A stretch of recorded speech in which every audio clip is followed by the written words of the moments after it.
तुझ्यासाठी हे करते आणि तू काय रंग उधळतोयस, मग थोडंसं इमोशनल होणं, मग भाणार तुला तर बघते असं, मग त्याच्यावर पुन्हा मूळ पदावर येतं. मग काय दिसतात कॅरेक्टर्स मध्ये व्हेरिएशन्स दिसतात. नाहीतर ते मोनोटोनच होतं. अरे ही सारखी हा टिकीच करते.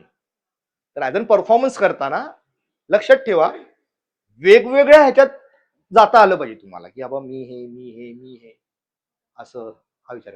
व्हेरी गुड, चांगला प्रयत्न केला. म्हणजे हळूहळू आता कळतंय तुम्हाला.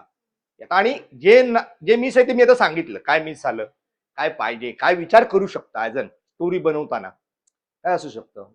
मग त्या लाईन मध्ये जेव्हा तुम्हाला डेली सोप मध्ये जे कुठेही काम कराल, पण त्या लाईन मध्ये आहे ना, बिटवीन लाईन शोधणं काम तुमचं आहे. ती लाईन जी लिहिलेली नाहीये ना, ती शोधणं काम तुमचं आहे.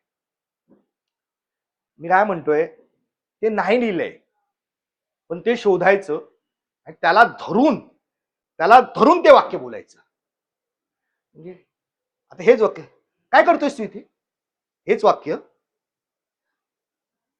काय करतोयस, म्हणजे अरे आपलं असताना, आपलं इथे असताना, आपलं रिलेशन असताना तू इथे काय करतोय, त्याच्या मागे ही लाईन लागली, ही बिटवीन लाईन आहे.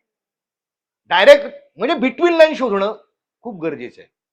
मग काय होतं, रिलेशन काय आहे ते कळतं, त्याच्यात किती डेप्थ आहे ती कळते, ती किती हे आहे. वाक्याच्या डिलिव्हर न कळतं की तुमचं किती रिलेशन जुनं आहे, ते आणणं खूप गरजेचं आहे. मग ती डेप्थ शोधणं बिटवीन लाईन, पण ते लाईन मध्ये नाहीये ना, मग ते बिटवीन लाईन मध्ये आहे.